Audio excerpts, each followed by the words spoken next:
Hey guys, it's your favorite sisters with the Confessions of a Reluctant Caregiver podcast. On the show, you'll hear caregivers confessing the good, the bad, and the completely unexpected. You're guaranteed to relate, be inspired, leave with helpful tips and resources, and of course, laugh. Now, let's get to today's confession. Well, good morning, Natalie. How are you doing? I'm delightful. You know what feels good on a Friday? A nap? No. Oh, what's wrong with you? No, we've got a guest today. Gosh. Oh, sorry. My gosh, that's embarrassing. They're literally right here. I mean, I thought it was a trick question. I was really Apparently, you're failing. Sorry. FYI. So we have an amazing guest today, and I am super, super excited about it. I got a little bit of insight prior, and so I am kind of excited to get to dig in because there's a lot to the story. So there is a lot to the story. I'm going to tell you, we're going to know about lots of people today, but I need you to tell us more about our bestie, David. You got another bestie. I'm sorry, David. Everybody's my bestie. Advance. So today I want to introduce David O'Leary. Now, David has been married for 41 years. He has 2 grown sons, and I'm going to quote this because if his sons are listening, still no grandchildren. Yeah, just want to make that a note. If we were a marriage podcast, we'd get started, but we would go a different direction. I know. And there is a lot more to David's story. His mom was diagnosed with lung cancer at 75. And one day he asked his dad, who was 78, if they had updated their wills and trust since David and his siblings were children. And the answer was, we have decided to put you in charge of our affairs. So today we're going to talk about being nominated as one sibling. David. Do you think that's like others. voluntold? That felt like voluntold. It's voluntold. We're going to talk about that, a little role reversal, and sibling dynamics, because we know that's really interesting. David, we are so happy to have you here with us today. Good morning. Let me wake up from my nap because it is Friday. David, that's a trick question. She usually sings, David, so you're so blessed. You know, it's still not too late for me to sing at some point during this podcast. Moving on. Okay. So, go ahead, Jay. No, I mean, I'm ready to get started. Natalie, what is your comment always? Okay, so this is my favorite question. So, David, let's start from the beginning. You were born and then skip to the end, but before we skip, give us some background about your family. Cause some of them, when we talked earlier, some of my favorite things was about how you guys grew up and some of your background stories. So tell us a little bit, set the stage before we go into the caregiving and your dad saying, hey, good news. Your mom and I think you should be in charge. It's not all that exciting. It's an Irish Catholic household. Oh. I am part of Irish triplets. So there are 3 of us in a row. My parents had 6 children in 9 years. So it is an Irish house. Unfortunately, their first child passed, but there's the oldest sister right now, followed by 4 boys. So I am next to the youngest in this. We grew up, as you would expect, in I would call it a lovingly disciplined household, where there were expectations on how you behaved and what you were to do and what you were not to do. And that was kind of our grounding. It was a great existence. We had a lot of fun growing up. My parents made sure that we enjoyed ourselves and enjoyed life, but we had disciplines and rules that we had to follow. And that's kind of what we did. So where did you live? Because right now you live in not Alaska. You live down in South Carolina. So where did you guys grow up? Yeah, so we grew up in Connecticut. And so I was raised in Connecticut. I still have a sister and a brother in Connecticut. Mm-hmm. The other 2 brothers, one's in Atlanta and one's in Florida. And so we've kind of moved around a little bit. Mm-hmm. It's an interesting upbringing. We raised our children in Connecticut. I met my bride in Connecticut. We raised our kids in Connecticut, and then work took us out of Connecticut, and we moved around, and then we wound up here. For Natalie's sake, we wound up in Alaska because that's where she wants to come visit me. For JJ's sake, we wound up in South Carolina so JJ can come visit. I took a detour. So I love, David, in your bio, it says you married the love of your life. You all been married 41 years, but there's a lot in that 41 years, I think, because your caregiving story, I mean, you've got a lot of a caregiving story. You've had a really successful career. You were an insurance executive. So how did all this, how did care come into life? Yeah. Because I think you started caring well before your mom and dad? Yeah, actually, it's fascinating. I've never really viewed myself as a caregiver. I know that's the word of today. We kind of viewed ourselves as sons and daughters, and you did what you had to do. But the fascinating thing is we were married in 1983. So, yes, I was married very young. She was older, so I married a cougar, and I like to say that she raised me the way she wanted me. We were just a year apart. But the unfortunate thing is in May of 84, my father-in-law passed. And so he lived in Southern Connecticut as well. He did an awful lot of things in his life. Unfortunately, he passed. And on his deathbed, when he and I were talking, I actually told him, don't worry about Barbara. That was his wife. I said, we will look after Barbara. Now, I was 9 months married, 23 years old, not really knowing what I was saying, but saying what needed to be said because that's what you do for family. And so he shook my hand and thanked me, and a couple days later passed. And so as Lynn and I have often said, we were newlyweds with a 50-year-old child because my mother-in-law was 50 at the time, had never worked out of the house, had always been a homemaker and took care of her two daughters, and little Sicilian woman, all 5'8" of her. I'm sorry, not 5'8". That would be a giant for her. All 4'8" of her. Oh wow! Yeah, I knew she was short.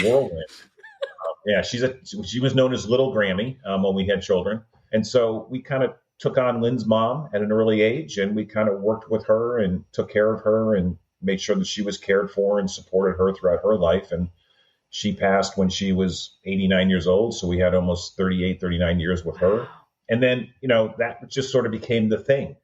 And then as you said in the beginning, my mom and when she was 75, she was diagnosed with lung cancer. And so we happened to be over at my parents' house one day, and our boys, who were then 14 and 12, and we were sitting out on the porch, and Mom was upstairs in their room. And I said to Dad, just innocently, I said, when we were little, you guys had done all the wills and trusts and everything else. Had you ever updated anything since then? And growing up in the Irish household that I grew up in, there were a lot of things you never really talked about. There were sort of off-limit conversations regularly, and that kind of fell into the off-limits category. And so my dad stood up and stood in the doorway of the porch and looked at me and said, wait here.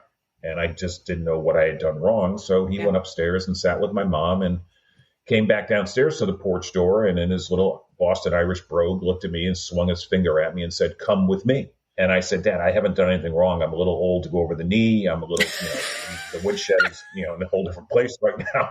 What's going on with this whole conversation? He said, come with me. And it's deep, very deep, like James Earl Jones' voice, very deep, come with me.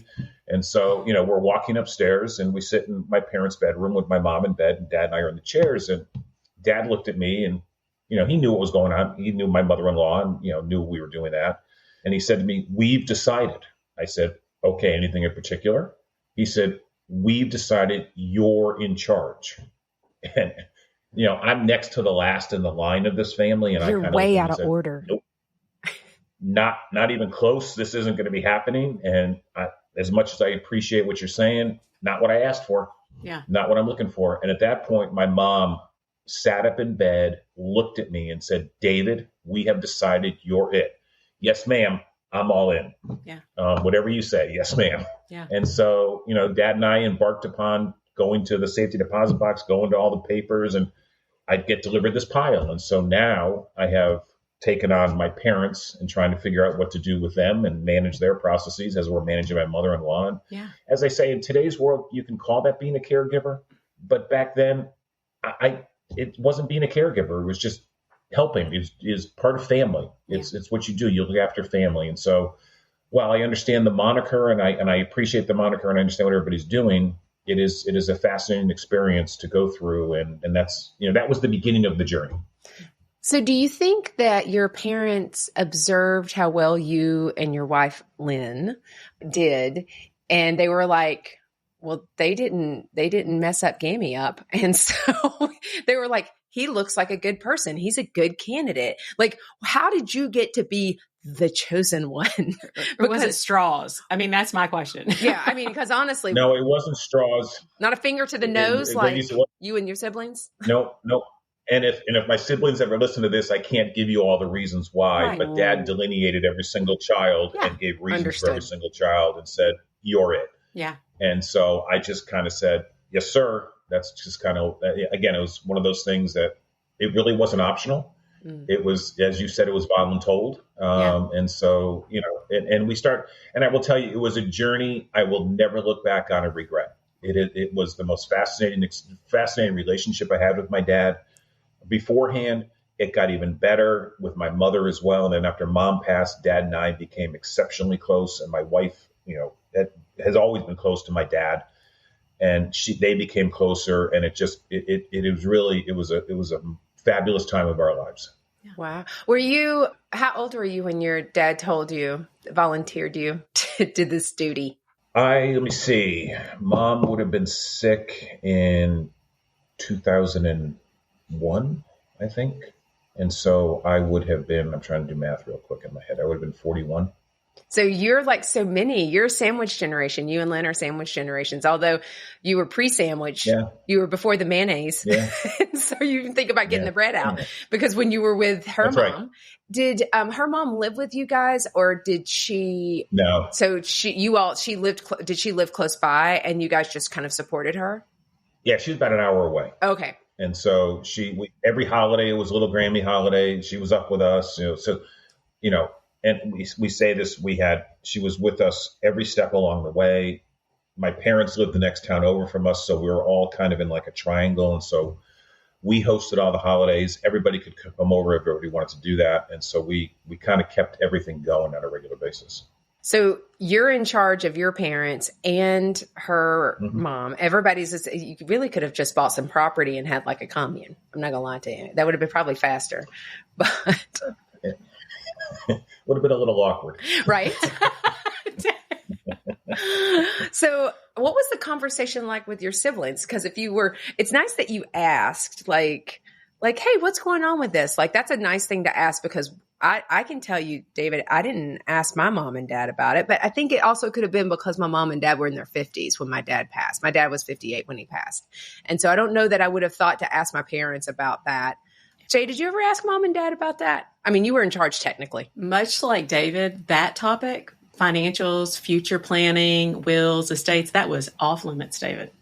That would have just been, they would have gotten up and kind of walked out of the room. It was kind of like, no, that's you're a child, mind even at business. 40. We're not going to discuss that. That's none of your business. That's a very private topic for our family. So wouldn't have talked about it. Mm-mm. It is. And as far as my siblings, because you asked about that, Nat, I was not going to have the conversation with my siblings. Dad was going to have the conversation with my siblings. I said, because you've decided this, you're going to have to let them know that this is a decision that you and mom made, that I didn't ask for this because I'm not being put in the middle of this conversation. I mean, it's just, and he did, not to the extent I wanted him to, but he did. And it was accepted. It wasn't like a big food fight in the family that says why him and everything else. There was the moniker of he's the chosen one. He's the special one for a while, but that's just siblings going after siblings on things. But I think as it transpired more and and they saw really what was going on and the duration of things, I think they realized that the amount of work involved was something that if I never really asked them, but I think some of them might have been pleased they weren't asked. That's true. Because of the work. Yeah, I would totally agree with that. We're at this perfect spot because we're going to transition here in just a second, Jay. So let's take a break and we'll be right back. All right. Hey ladies, I need to interrupt for just a second to share about the Sisterhood membership. It's basically a sale every day. And the best part, it's free. Here's the details. We're partnering with our friends at Benefit Hub and other care partners to save you money. With over 200,000 participating companies across the U.S. and abroad, you'll find discounts at your favorite local stores, huge savings on vacations, amazing deals on home, auto, and supplemental insurances, and everything in between. Go to confessionsofareluctantcaregiver.com to sign up, and then definitely tell your friends about it. They can join too. Trust me, there's a discount for everyone. And don't forget, it's free. Okay, back to confessing. Hey everybody, we are back here with David O'Leary, and we're talking about being voluntold. His dad called him upstairs, and his parents said, "You are in charge." So I love that. I think he proved though that he was in charge because of how well he did with little Grammy, who is Lynn's mother, and who when David and Lynn, who is David married a cougar. She's just a year older than him, but I do appreciate that. I like that you refer to your wife as a cougar. You know, cougars are pretty as an animal. So, and so I will say this. So, and that was at 23 and early at 9 months after you were married. So it was kind of like y'all had a baby, but that's what I said. But it's fully grown. I honestly. So let's transition into the next phase, because you talked about a little bit about your siblings and that there might have been like I'm going to tell you that as a middle child, JJ was always in charge. JJ was put in charge from the get-go. And I was fine with that because I can't cook and JJ was in charge of cooking, but I can fold some socks really well. And so I can tell you that I am very happy to let JJ take the lead with our mom. I can tell you, David, right now, I'm very happy. And just tell me what to do. That's typically what I'll say to her. Like, do you need me to yell at anybody, or do you need me to go do this or run and do that? There's a lot of responsibility that comes with being in charge of, the other people. Did you all, as a sibling group, because there's 5 of you, did you all periodically have parent meetings, like almost like a parent teacher conference? Like, did you have parent meetings where y'all talked about what was going on and you're keeping them abreast? Are they giving lots of opinions that you're like, thank you, I'll take that under advisement? No. In my family, we love each other immensely as siblings, but we don't necessarily get together all the time. 2 of the siblings were out of town. 2 were local. So, the local ones would see dad on a regular basis after mom passed, and, would do things with him. The 2 out of towns, there'd be phone calls. Dad didn't really travel to them at that point in time. Not that he couldn't, he just didn't. Not that there was a problem, but so it was, they would come see him. The one in Atlanta would come up and see him. The one in Florida was in Ohio at the point, and he didn't come out much. But they would talk on the phone and they would do those things. So nobody really questioned, because we need to keep in mind, Dad was very self-sufficient at that point as well. I mean, Dad was, he was living in the house that we were all raised in, and he's a very independent person that would just sort of do what he needed to do. And, we would have him over every Sunday for dinner, and the local siblings would come over with their families if they wanted to. If they didn't want to, that was fine. And, Lynn would cook a week's worth of meals for him and send him home with a week's worth of meals, because, his idea of cooking was anything on the stove top. Nothing would go in the oven, because that would just create other issues. So if it was on the stove top, it'd be one thing, or the toaster oven would be a wonderful existence. He didn't even have a microwave. The toaster oven would be in existence. So, we would send him home with a bunch of food that, he wouldn't have to worry. And he'd come back every Sunday with his little paper bag full of Tupperware and go out with the next paper bag of Tupperware. And it would just be that type of situation. David, would you say that your dad sounds like he's on at 78, and I know my in-laws are 88 and 87, and they still drive. They're totally on it. So your dad really, and for your mom, he took, as far as physical care, that he was really in charge of that. That wasn't something that you all stepped into. You were, initially it was, okay, financial, wills, things like that. I'm going to handle that, estate type planning. But as far as the caregiving experience, hands-on, your dad handled that with your mom? Yeah, and it was a great question, JJ, because yes, and my mother had made a decision that Dad honored, that she wanted to pass at home. Her mother, who lived till she was 98, had been in a nursing home back in the day. And if you think about way back in the day, like in the 60s, nursing homes had a whole different connotation than do today. Right. And my mother, she was in Boston, my grandmother, my mom's mom. And so we were in Connecticut. So we'd go up and see her often. And when she passed, I think my mother sort of made the determination she didn't want to die in that manner. Yeah. So she stayed at home as long as she could. And actually till the end. And then Dad brought in hospice near the end. So he had a nurse come in at the end, is what it was. And he put a hospital bed in one of the bedrooms, and she moved into the hospital bed, and they were there. But he was the caretaker, and we had a surgeon up the street that would check in on him on a regular basis and make sure things were going right, and her doctor would come by. And so we created a care group, if you will, a support group around them. Yeah.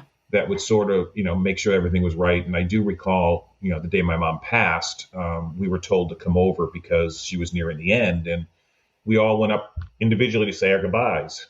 And I was upstairs, and my mom was really struggling, so I knew it was near the end. And at that point, we had put, and so think about it, this is 2002. We put a baby monitor in the room that she was in, and Dad had the receiver clipped to his belt. And his hearing wasn't the best in the world, but it vibrated. So we made sure he could feel it and things like that, because it was really techie back in the early 2000s. Yeah. And, I yelled, "Dad, I think it's," and so he said, and he dropped the dishes. And my dad had a bad back. He had many back operations, got hurt in the Navy. And he's literally crawling up the stairs as fast as he can to get to her. And then they were able to say their goodbyes. It was a wonderful experience. And it was, as a son watching a parent and watching two parents actually really care for each other, it was so moving to me to see that warmth that they were able to accomplish what they wanted to accomplish together. How long were your parents married, David? 51 years. Yeah. That's obvious. I was like, they've been married a long time. Not because of your age, David, but wow. I love that. So you have your mom passes, and your dad's living, and your dad's basically coming over, and you guys keep going on in the sense of, it sounds like the caregiving that you're doing, and people will be like, oh, this is just like normal responsibilities of a son. I totally agree with you, because it was very hard for us to see ourselves outside of what our daughter roles are, because that's what we just thought we were supposed to do. You can call it whatever you want, but it's called, you're helping. And so how did it evolve? Because it evolves from your dad's coming over. Lynn's fixing him dinner for a whole week. I feel like I need to live closer to you because Lynn apparently is a good cook. I can't cook. JJ knows that. So again, but you can fold socks. I bet I can fold socks, so I can really. She brings something to the table. I can do that. And so, and then you're managing still the bills and things like that. And just general oversight. At what point do you see it start to transition? Like, what does that start to feel like? Because at some point you start to have role reversals.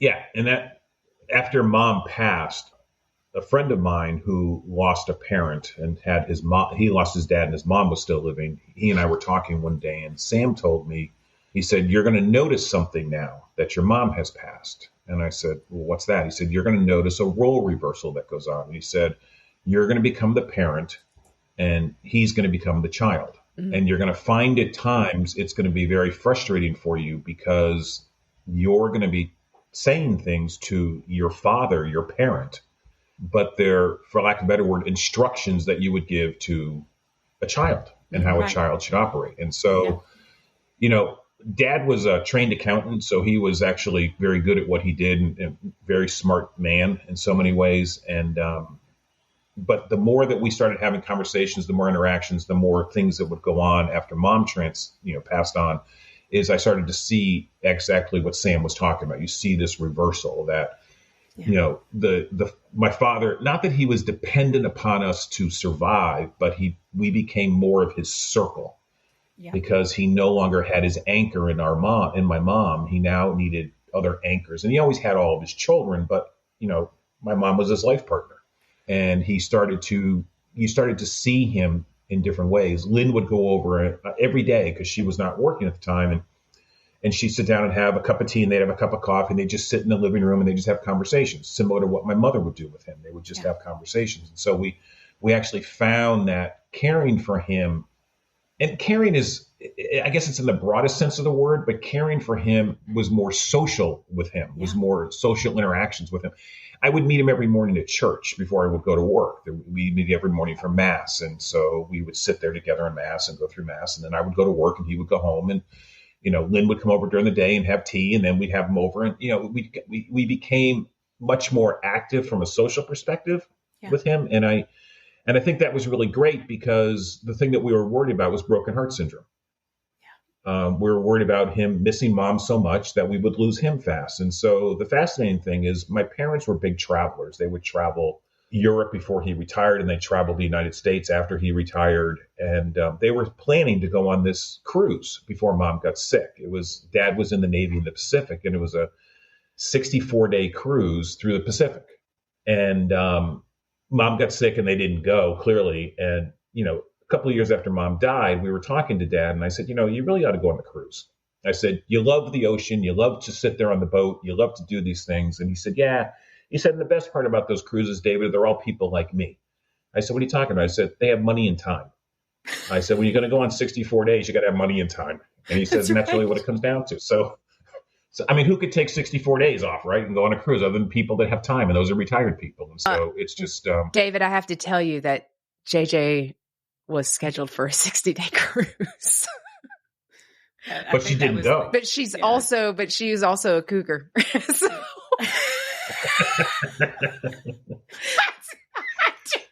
That's another podcast.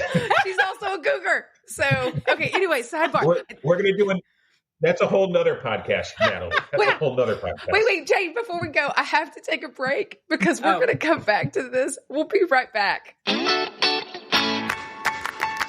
If you like confessions, we have another podcast we'd love to recommend, the Happy Healthy Caregiver Podcast with Elizabeth Miller. As a fellow Whole Care Network podcaster, we love how Elizabeth chats it up with family caregivers and dives into their caregiving and self-care strategies. Just like us, Elizabeth believes that family caregivers are the experts in caregiving.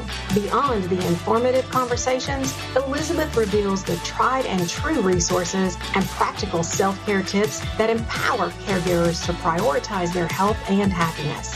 You can find the Happy Healthy Caregiver podcast wherever you download your favorite podcast or go to the website at happyhealthycaregiver.com. Hey everybody, we're here with David O'Leary and we're talking about his dad Joe, and we are actually having a good time, but we're talking about how important it is that you continue social interaction. And that's something I think so frequently, Natalie, people miss. We've never talked about the focus on the social, like how David described it. And I think that is so true to try to ward off broken heart syndrome. Yeah, I think I'm so glad you brought that up. Loneliness. I can't imagine, that type of loneliness. Honestly, my husband would be like, thank the Lord. I mean, I don't have to listen to that, but But remember, David's mom and dad liked each other. No, but really, I do. And okay, I said Dexter's out of town, right now, but it is kind of lonely. You're kind of walking around talking to him. You're like, oh wait, he's not here, so yeah, that social interaction. I think we missed that. We didn't. I don't think we have ever talked about that now. No, we haven't. But okay, so here's the best part, because it gets better, everybody, because I know a little bit about this story. So David has told his dad, his mom and dad were supposed to go on a cruise, and it was like a really long cruise, like a 64-day cruise is what, David, you were mentioning. And you said to your dad, you should go. And then your dad said yes. And so then what happened? Because it gets better. Ready? So he goes, and again, you got to think about this. This is in the early 2000s. So, he had his flip phone with him, and he wasn't going to call us from the ship. So he's gone for 64 days. And he comes back, and Lynn picks him up at the airport and brings him home. And she says, he's got this little twinkle in his eye. And my dad, he's a Boston Irish guy, and he's got this little brogue going and everything else. And he started talking about this lady, Ellis, when Lynn was driving him home. And I said, what are you talking about? And Lynn's like, oh, he met somebody. I said, no, he didn't. This is my father. They were married for 51 years, almost 52 years. No, my mother and my father, he didn't find anybody. Oh, he met somebody.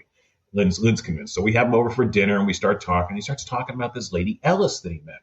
And he's going on and on with Ellis. And our kids are now, they're in their high school years. And he was on our cell phone plan because he didn't know what cell phones were. And so the boys would take, and this is back when minutes counted in the cell phone plans before unlimited, before everybody got, And so the boys would take his cell phone and they'd go through all the numbers that he called and said, Papa, what are all these numbers to Ohio all about? Oh, you don't know what you're looking at. He closed that because he kept on calling Ellis on the cell phone. Wouldn't call her on his house phone. He'd call her on the cell phone because it was more secretive, I guess. I don't know. And so every Sunday he would come over and the boys would always check the cell phone. Papa, you're using up all our minutes. Stop using up all our minutes. I love these kids. I'm not going to lie to you. They're very focused. So then dad figured out how to wipe out the history. And so he wipes out the history one day and he comes over. The kids grab the phone. They flip it open and they look at it. And he looks at him and said, gotcha. You'll never know again. So long story short, he met this lady, Ellis, on the cruise. She was a widow. He was a widower. She had 6 children. She was a little Polish lady. They became enamored with each other and they fell in love on the cruise. And her daughter happened to be the owner of the cruise company that my parents always used. Never knew that. Her daughter's husband at the time was the chairman and CEO of Holland American Cruise Lines. That was the cruise line they were on. Never knew that. So for the 64 days, because Dad was sitting down with Ellis, and I will tell you the funny story about how they met, because I'm sure that's what Natalie really wants to Yes. hear, is Dad's first dinner on the cruise. He's a single guy on the cruise. He sits down at this table with other people instead of sitting by himself. Yeah. And the way he tells the story, there were 6 little blue-haired women and 1 gigolo. And so he went up to the maitre d' and said, I don't want to sit with that anymore. I'm going to sit by myself. So they said, not a problem, Mr. O'Leary. So they put him by himself. And then 2 nights later, the maitre d' comes over and says, Mr. O'Leary, I have a nice lady who would like to join you for dinner. Do you mind? And he begrudgingly says, fine. She sits down. He starts regaling this story again about the opening night. And she looks at him very seriously. And she said, I was one of those blue hairs. So she was at the table with him that night. And that's how they met. So for the rest of the cruise, they're inseparable, these two. Oh. From what I understand, the crew came out with, they were not, but the crew came out with an engagement cake at the last night for the two of them and everything else. They just figured this is what was going to happen. And so they became inseparable. Long story short, Dad did decide he wanted to marry Alice. He gave Lynn the honor of a lifetime by having her go with him to pick out the engagement ring. Called me with the honor of a lifetime and said, I want you to be my best man. To which I said, well, I have 2 brothers ahead of me. You need to work through that first before you get to me. Really smart you're move, going to be David. it anyway. So I'll tell them. I'm not dealing with this. And then the best story was they went out and they met with her priest out in Ohio. And the priest looked at the 2 of them. They're both Catholics. Looked at the 2 of them and said, this is really great. You guys want to do this thing. But they were 81 and 82 at the time. So now his dad's marrying a cougar. And so, he saw how it worked out for me, so he thought he'd try it out. So, he just second time around. So he looked at the priest looked at them and said, I could wait 6 months to make sure this is really what you guys want to do. And Dad looked at him and said, Father, with all due respect, at our age, you can't guarantee us we're going to be here in 6 months. So we're not going to wait 6 months. And you don't have to have the conversation with us about having more children. We've got more than enough. At this point, so we're not having any more. We don't have any of that. So I think on the altar at their wedding, with children, spouses, grandchildren, great-grandchildren, there were over 60 of us on the altar at the wedding for their ceremony. So he had 10 fabulous years with Ellis. Ellis, unfortunately, he moved out to her place. She didn't want to come to his place. So he moved out there. She unfortunately had a stroke. They moved into assisted living for the last couple of years of her life and a few years after his life. And we are convinced that if he had not married her, if he had not met her, we would not have had him for all the additional years that we had him. So we are eternally grateful to Ellis for taking him on at that point in their lives. How amazing. So first of all, I know Mom had a friend after our dad passed away. She was very clear that he was just a friend. Just a friend.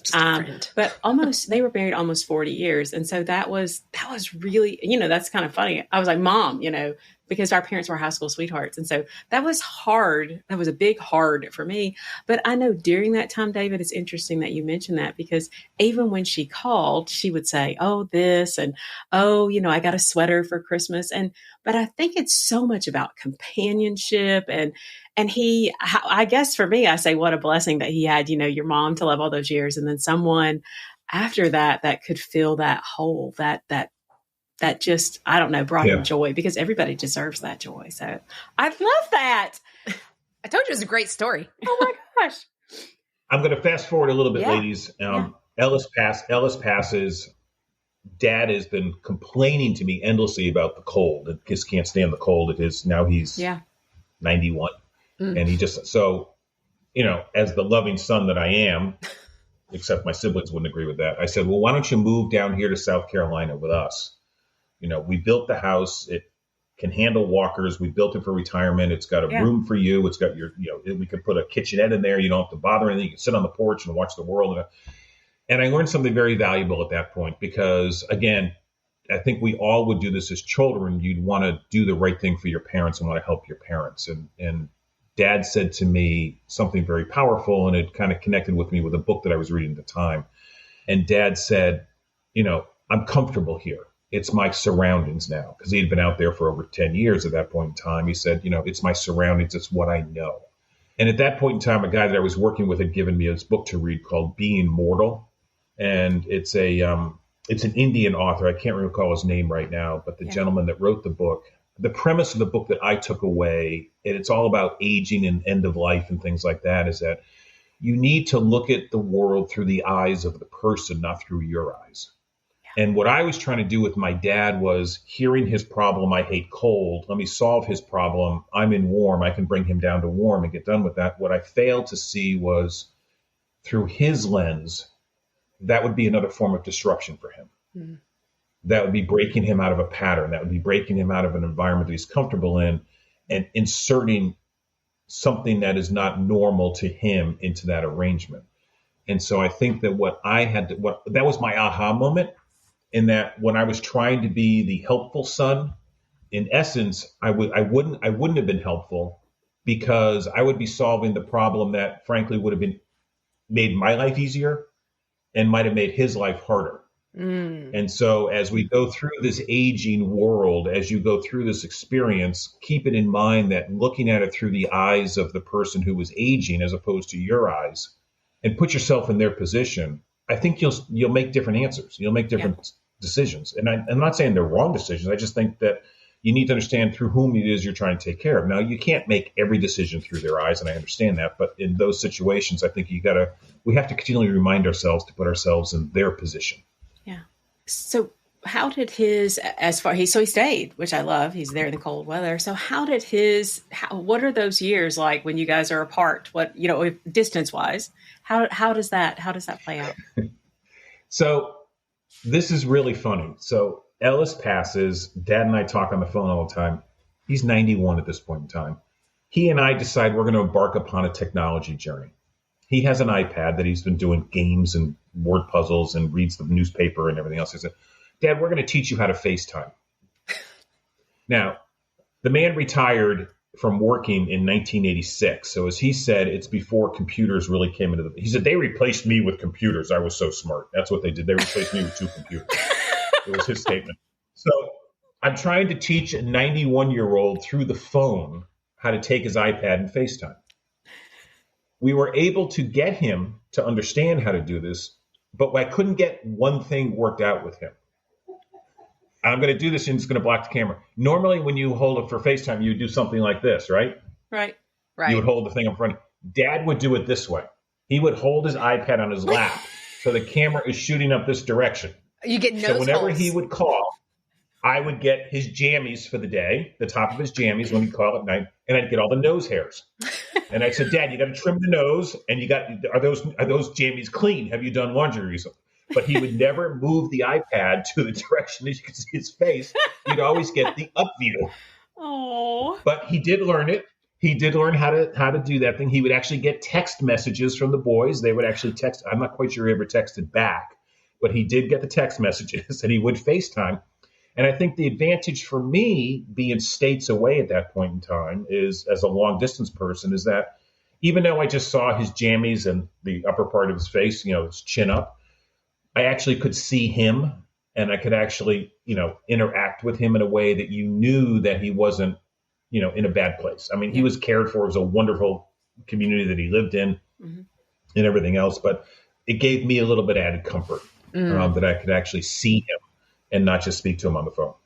So the long distance thing became difficult, JJ, but I think we tried to utilize technology. And I will tell you, if I could teach my dad at 91 to do this, anybody could teach their parents how to do this. That's the truth. I could believe that.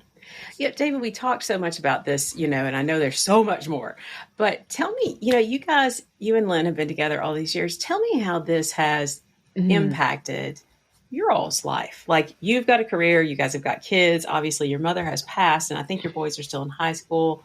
Where are you? Like, was there ever a point in time when you said, I wish this wasn't me? Like, this is too much. No, I never wished. No, I mean, because we had my mother-in-law for many years and my parents for not as many years, but I never would look back and say, I wish I hadn't done this. Yeah.